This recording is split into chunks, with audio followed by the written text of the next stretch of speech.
Hey, what's up, Unbroken Nation? What was it like for you? What were some of the cornerstones or the key pillars that have helped you get to where you are today? Great question, Michael. I kept on getting the question from people after my wife passed away. And of course, I'm traveling, I'm going to all these different events, and I'm trying to find myself, right? After about 6 weekends of being gone somewhere in the world, 6 straight weekends, I just realized I'm like, traveling's not helping me find myself at all. But it wasn't until about 5 or 6 months later that I just kept on getting the question, like, Joseph, how are you so happy? Why are you still smiling when all this has gone on to you, has happened to you? Because it didn't stop with my wife's death. I almost lost the baby 2 months later. He had to be life flighted to a hospital because of Mm. malnutrition. And long story short, he spent 45 days in the hospital. It took doctors 30 days to figure out that he had gluten. He had celiac disease, so he couldn't eat anything gluten. So he'd Wow. eat it, his body couldn't process it, and then he'd vomited it up or he'd have diarrhea. And so his body wasn't holding on to anything. And so I like literally after that, I'm like, dude, are you serious, God? I'm like, I'm about to lose my son now. What else? But I found that it was several months later after just a repeated question. I'm like, okay, Joseph, what have I been doing that's helped me get through this process where I can smile? And here's a couple things, and I want you listeners to really pay attention is number one is you have to take time to grieve. And what I mean by that is I actually did my grieving in increments, but I didn't realize I was doing it until later on. When I would do my Facebook Live video and I would share to people what my family was going through and the journey and the update on my wife. Don't get me wrong, Michael, I was crying like a little baby. And the video would probably last about 15, 20-minute live video. And then I had to go back inside. I had to dry up my tears. I had to be the strong person for my wife and for my kids. Not that I was afraid for them to see me broken, because I knew that it would bring this somberness and more brokenness around the whole family. And I just knew at that time, my wife's mindset was that if I gave up me, she would too, because she already wanted to. And so I had to learn to take my time of grieving and then go be strong. Now, my times of being strong may have only lasted for a few minutes. And then I went back to grieving. And I realized later on, I'm like, all I was doing was giving myself time to grieve. And the reason why I do say that is think of it like when it's like misty raining outside. It's like a drizzle. Okay. And it's like that all day long. We want to stay in bed. We want to sleep. We don't want to go to work. It just brings this feeling about us and I just want to be lazy today. Every human feels it. Why it happens, I don't know if it's atmospheric pressure. I don't know. I'm not a weather guy. I have no freaking clue. Okay.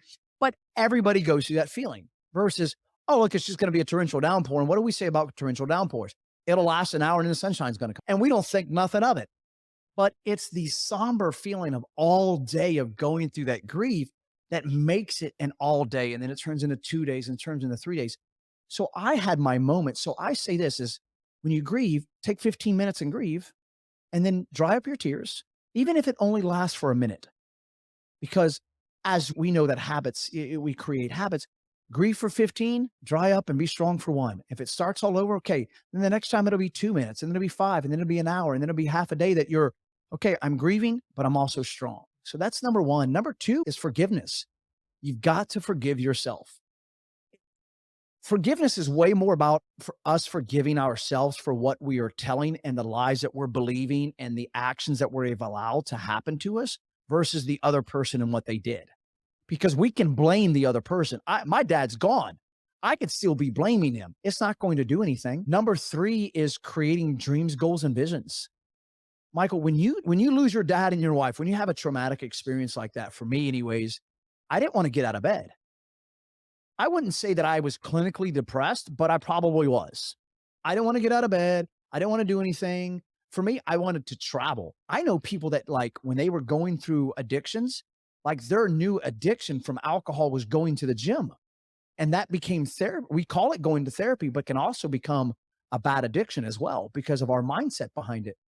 But for me, I tell people this when you're stuck, don't we all talk about in the transformational world or the personal development world, we talk about 1, 3, 5, 10-year goals, right? I'm sure you've done them. We were talking numbers earlier and how you've already mapped out things for Think Unbroken. But forget the 1, 3, and 5 year when you can't even get out of bed. Okay. And this is where I said start in baby steps. To me, I just needed to sit up in bed. That was it. That was my goal for the day. Just sit up.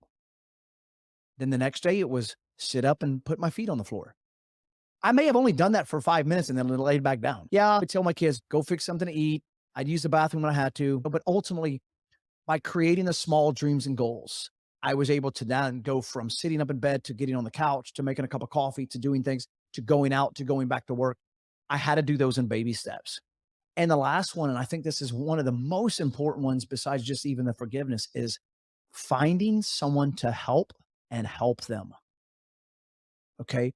By me doing that, when I was sharing my story, I was helping people and I didn't even know it. But I would have people reach out to me. Michael was like, hey man, I had ladies reach out to me. It's like, my marriage was in shambles and my husband and I ran across your Facebook live video and like our marriage is healed now just because of hearing the love you talked about with your wife. I was just sharing my story, but I realized that when I started to coach other people, and it wasn't like I was set out to coach anybody, people just kept on asking me for advice. But when I would put my feelings and my emotions and my issues aside and help somebody else, I realized that my answers of helping me were coming through me giving them answers and helping them. So find somebody to help.